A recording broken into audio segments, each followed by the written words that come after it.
ब्रह्मा के पुत्र दक्ष प्रजापति की पहली पत्नी से 27 पुत्रियां थी और दूसरी पत्नी से एक पुत्री थी जिसका नाम दक्षायिनी या सती था। दक्ष ने सती का पालन पोषण एक राजकुमारी की भांति किया था। उसके बड़े होने पर वे सती का विवाह किसी देव, ऋषि या राजकुमार के साथ करना चाहते थे, किंतु सती शिव भगवान के प्रति आकर्षित हो गई। अजेय तथा दिव्य शक्तियों से युक्त दक्ष को अघोरी शिव के साथ अपनी पुत्री का विवाह करना बिल्कुल पसंद नहीं था। दृढ़ निश्चयी सती ने शिव को पाने के लिए कठोर तपस्या प्रारंभ कर दी। समय के अंतराल में शिव ने उसकी तपस्या से प्रसन्न होकर उसे पत्नी रूप में स्वीकार कर लिया, किंतु दक्ष शिव भगवान को कभी भी अपने दामाद के रूप में स्वीकार न कर सके। एक बार ब्रह्मा ने एक महान यज्ञ का आयोजन किया। उन्होंने शिव, विष्णु और सती को भी निमंत्रित किया। सभी आमंत्रित गण अनुष्ठान के लिए बैठे थे। अंत में दक्ष आए। शिव के अतिरिक्त सभी ने उठकर उनका सम्मान किया। ईश्वर में शिव का उच्च पद होने के कारण शिव बैठे रहे। दक्ष ने इसे शिव का घमंड तथा अपना अपमान समझा और प्रतिज्ञा करी, यदि शिव स्वयं को मुझसे बड़ा समझता है तो मैं भी उसे उसकी जगह दिखाकर ही रहूंगा। तदनुसार दक्ष ने महायज्ञ का आयोजन किया। शिव को छोड़ शेष सभी देवताओं को आमंत्रित किया गया। सती को जब इस यज्ञ का पता चला तो उन्होंने अपने पिता के घर जाने की अनुमति शिव से मांगी। शिव ने कहा, सती, तुम्हारे पिता ने जानबूझकर हम दोनों को नहीं बुलाया है। मुझे अपना दामाद नहीं स्वीकार कर पाने के कारण उन्होंने एक तरह से हमारा अपमान किया है। हमें भी इसकी अवहेलना करनी चाहिए। पर सती नहीं मानी। उन्होंने कहा, नहीं प्रभु, ऐसी कोई बात नहीं है। यह आयोजन पिताजी का है और पुत्री होने के कारण उसमें जाना मेरा अधिकार है। शिव भगवान ने पुनः कहा, सती, मैं तुम्हें सचेत कर रहा हूं कि तुम्हारे पिता के मन में कुछ तो कुचेष्टा चल रही है। बिना निमंत्रण वहां जाने पर तुम्हें अपमानित होना पड़ेगा। ऐसा कदापि नहीं हो सकता है प्रभु। वह मेरे पिता है और फिर यदि वे अपमान भी करें तो क्यों बुरा मानना है। सती, यदि तुम मेरी इच्छा के विरुद्ध जाना चाहती हो तो अपमानित होकर वापस मत आना। मैं स्वाभिमानी हूं और मेरी भार्या होने के कारण तुम्हें मेरी बात माननी चाहिए।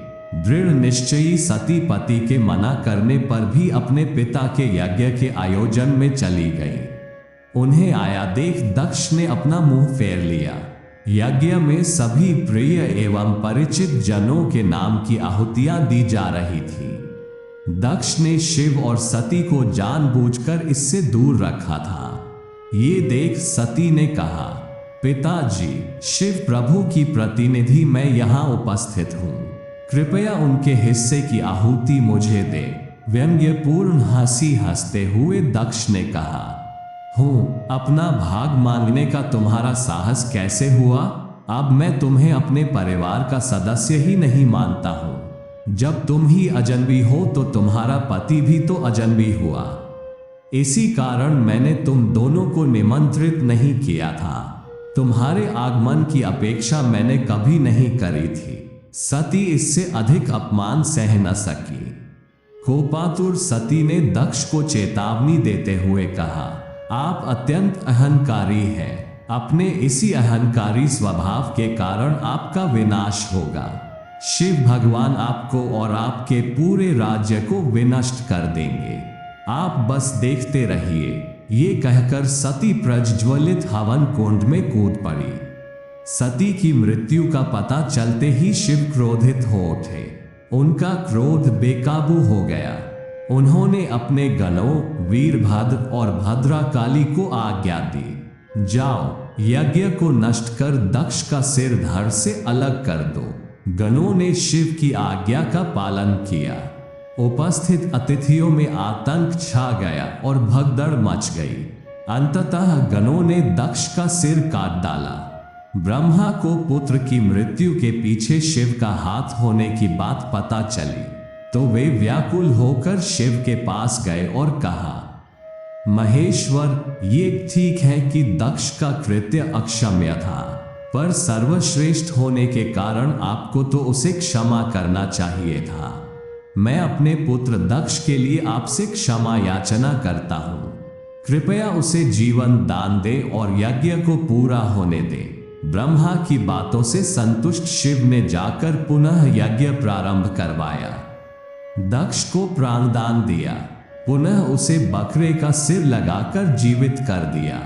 यज्ञ कुंड के पास उन्होंने सती का अधजला शरीर देखा। वह व्यथित हो उठे। अपने कंधे पर सती को उठाकर उन्होंने तांडव नृत्य प्रारंभ कर दिया। देवता उनके दोहक और तांडव से दुखी होकर विष्णु भगवान से प्रार्थना करने लगे, हे विष्णु भगवान, आप ही उन्हें इस व्यथा से निकाल सकते हैं। उन्हें रोकिए, अन्यथा अनर्थ हो जाएगा। सारा ब्रह्मांड प्रभावित हो रहा है। चारों ओर असंतुलन और अव्यवस्था व्याप्त हो रही है। कुछ करिए प्रभु, विष्णु भगवान ने कहा। मैं सती के शरीर का विघटन कर दूंगा, जिससे शिव वापस अपने निवास स्थान पर जा सके। तदनुसार विष्णु भगवान ने सुदर्शन चक्र से सती के पार्थिव शरीर को विघटित किया। विघटित शरीर के वे 51 भाग अलग अलग जगहों पर गिरे, जिसे शक्ति पीठ के नाम से जाना जाता है। बाद में शिव भगवान हिमालय पर्वत पर वापस लौट आए और दुखी शिव ध्यानमग्न हो गए। समय के अंतराल में सती ने पार्वती के रूप में पुनर्जन्म लिया। अगर आपको हमारा यह वीडियो पसंद आया हो तो इस वीडियो को लाइक और शेयर करें और ऐसे ही धार्मिक वीडियो के लिए हमारी चैनल को जरूर सब्सक्राइब करें। धन्यवाद।